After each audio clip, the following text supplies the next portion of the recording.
عليكم ورحمة الله وبركاته. أهلا بيكم طلاب الصف السادس الابتدائي، يا رب تكونوا بخير. معادنا النهاردة مع حل الأداء المنزلي الأسبوع السابع لمادة العلوم. السؤال الأول: أكمل. يمكن أن يسقط المطر على هيئة، تعالى نفتكر سوا إزاي بيسقط المطر أو هيئة المطر اللي بتسقط على هيئة إيه. كان عندي أكتر من شكل، كان عندنا الثلج،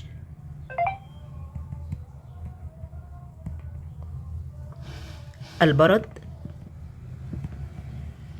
المطر السائل، وأخيرا كان الندى أو الصقيع.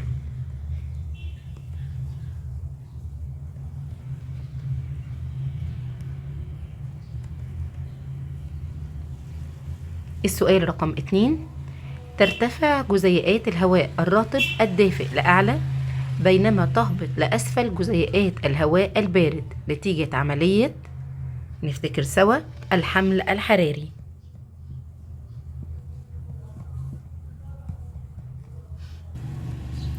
السؤال الثاني: وضح الطرق التي ابتكرها المزارعون للتغلب على التربة الصحراوية.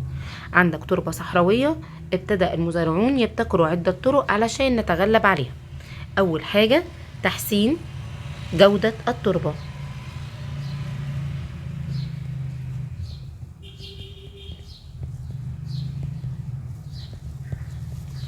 2 ابتكار طرق جديدة أو طرق ري جديدة مثل التنقيط.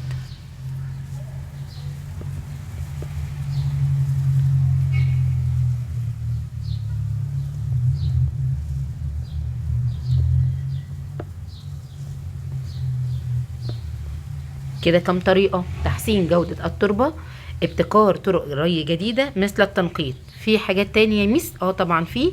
قلنا زراعة محاصيل تتحمل حرارة الطقس وانخفاض الرطوبة في التربة. طب اكتب كل اللي انت عارفه، ما تكتبش واحدة او طريقة واحدة بس، بدل حافظ كل الطرق اكتبها على طول. هنكتب زراعة محاصيل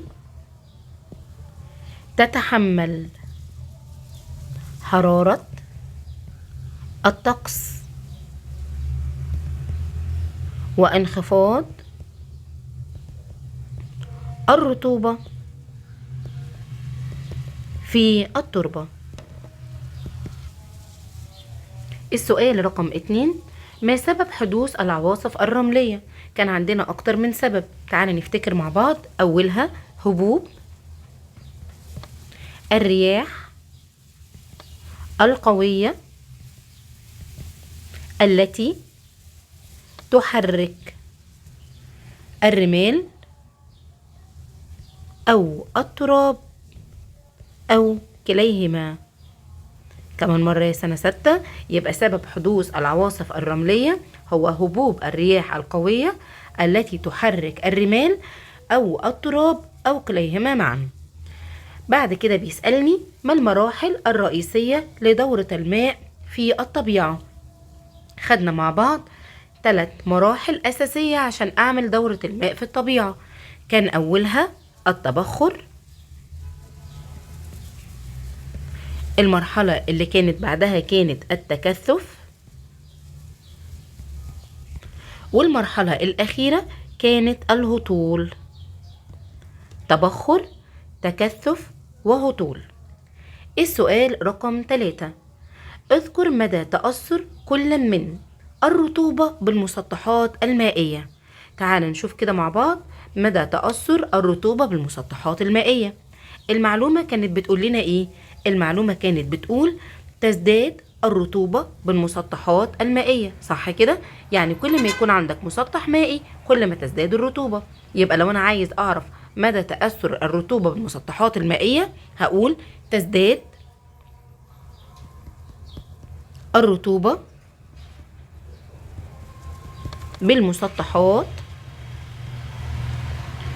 المائية.